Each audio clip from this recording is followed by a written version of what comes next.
सभी सज्जनगण भक्तगण माताएं सभी को मैं हाथ जोड़ करके प्रणाम करता हूँ। जो कुछ भी गलतियाँ हो जाए उन्हें क्षमा करें। सत्संग की चर्चा बहुत ही अच्छी चल रही है और मुझसे पूर्व वक्ता विद्वान बनी सिंह जी महाराज जी और जोधपाल सिंह जी और अभी ये गंगचौली वालों ने बहुत ही अच्छी चर्चा की। तो उसी प्रसंग को मैं आगे बढ़ाऊंगा, न कि दूसरा। अगर दूसरा कहूँगा तो भ्रम उत्पन्न हो जाएगा। इसी को थोड़ा प्रकाश डालते हैं।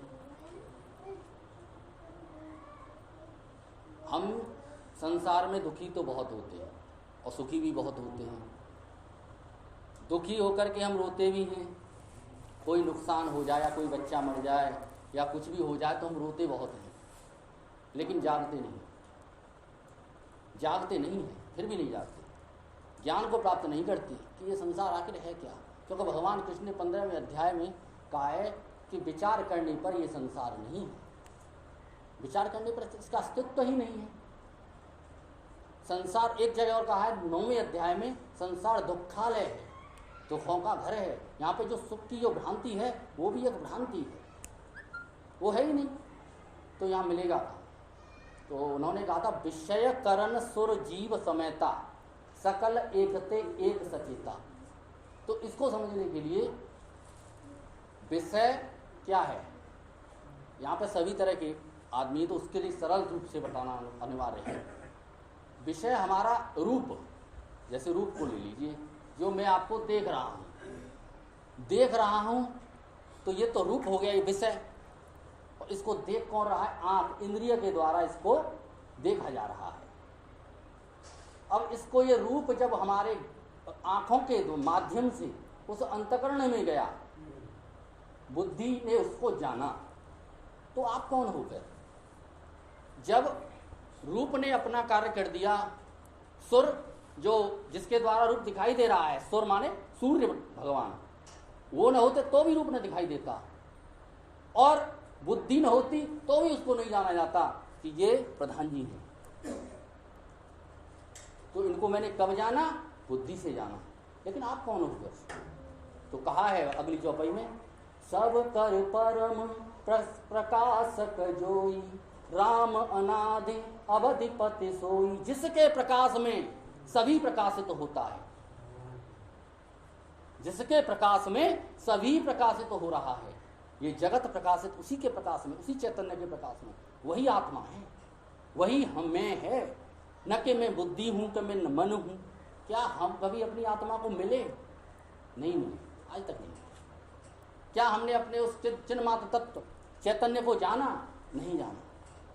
फिर आगे कहा, जासु सत्यता ते जड़ माया। जिसकी सत्ता पाकर के ये जो जड़ माया है, जासु सत्यता ते जड़ माया, भास सत्य एव मोह सहाया। ये भास रही है नहीं, भास दिया उसकी चैतन्य। अगर उसको हटा दो, अगर उस चैतन्य को हटा दो तो क्या ये रहेगा? नहीं रहेगा, है ही नहीं। वास्तव में उत्पन्न ही नहीं हुआ है, केवल और केवल भ्रांति है। लहर उत्पन्न हुई है पानी में, लेकिन उसको कोई नहीं कहेगा कि ये जल नहीं है, जल ही है। अगर उस जल को हटा लो या उस लहर को ही हटा लो तो रहेगा ही क्या? पानी ही रहेगा। अगर घड़े में से मिट्टी को निकाल लो तो क्या बचेगी? मिट्टी ही बचेगी। घड़े को हटा दो, मिट्टी ही बचेगी।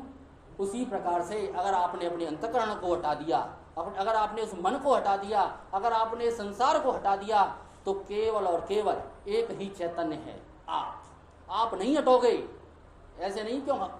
जिस बुद्धि को ये भ्रम हुआ है, जानेगी तो बुद्धि में ही भ्रम हुआ है। उस ज्ञान स्वरूप तत्व को भ्रम नहीं है। वो तो ज्ञानी खुद, वो तो खुद ज्ञान स्वरूप है, उसको क्या होगा? भ्रम। लेकिन अज्ञान है, अज्ञानेन आवृतम ज्ञानम। अज्ञान से ज्ञान ढका हुआ है, अज्ञान से वो आत्मा ढका हुआ है, धुएं की तरह। अगर उस अज्ञान को हटाइए तो आप शुद्ध चैतन्य हो। आप मन को हटाकर और देह को हटाकर देखिए जरा, क्या आप हो? तब भी हो, लेकिन आप जान नहीं रहे, आप होश में नहीं हो। जैसे आप सुसुप्ति में जाते हो तो आप जानते नहीं हो, होश में नहीं हो। बेहोश को क्या पता, ब्रह्म हो भी जाए तो उसको क्या पता। जैसे मैं एक उदाहरण देता हूँ, अगर आपके अकाउंट खाते में अगर 1 करोड़ रुपए आपको बिना बताए डाल दिए जाएं तो आप धनी हो जाएंगे? नहीं होंगे, जब तक उस रुपए का ख्याल नहीं होगा। ऐसे ही इस संसार का जब तक ख्याल नहीं होगा तब तक ये उत्पन्न होने वाला ही नहीं है। उस ख्याल से ही ये संसार है। उसका आधार कहाँ है? उसका आधार उसी के प्रकाशित में प्रकाशित होता है। अन्यथा ये जितने भी तत्व हैं ये सभी जानने के लिए उसका ये माध्यम है, हमारा दर्पण है। संसार मेरा दर्पण है, मुझको देखने के लिए, अपने आप को देखने के लिए। वही राम है, वही कृष्ण है, वही शिव है, वही सब कुछ है। सर्वोहम, शिवोहम, जीवोहम। अभी तो ये चल रहा था देहोहम, अभी तो हम देह में, जहाँ से हम हैं वहाँ से स्टार्ट कीजिए। अभी हम देह मानते हैं अपने को, फिर हम अपने को स्वप्न में मन मानते हैं कि मन ने देखा। अच्छा, मन ने देखा, ये यहाँ धरा रह गया, वहाँ पे भी शरीर धारण कर लिया आपने, उस मन के द्वारा आपने शरीर धारण कर लिया और आपने सभी को विषयों को भोग भी लिया और आपने सत्य माना उसको। उस समय तो वो सत्य ही लगता है, लेकिन स्वप्न को झूठा करने के लिए जागना परमावश्यक है। इसीलिए इस संसार को स्वप्नवत जानने के लिए उमा कहूँ में अनुभव अपना, सत्य हरि भजन, उस सत्य में जागना आवश्यक है। उस परम सत्य में जब तक हम नहीं जागेंगे तब तक उस सत्य को नहीं जानेंगे। वही वह सत्य आप इसमें जगिए। इन्हीं शब्दों के साथ मैं अपनी वाणी को उड़ान देता हूँ। जय श्री कृष्ण।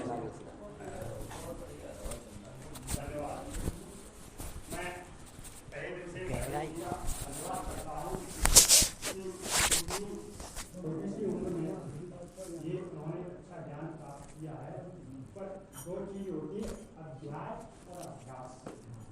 अध्याय और अभ्यास। हम अभी अध्याय में चल रहे हैं, इसका अध्ययन कर रहे हैं, हमें इसमें अभ्यास में जाना पड़ेगा, तब हम उस पर विस्तार अभी हमें अध्ययन में चल रहे हैं ना। अध्याय हमारा अध्याय चल रहा है, फिर उसके बाद अभ्यास होगा।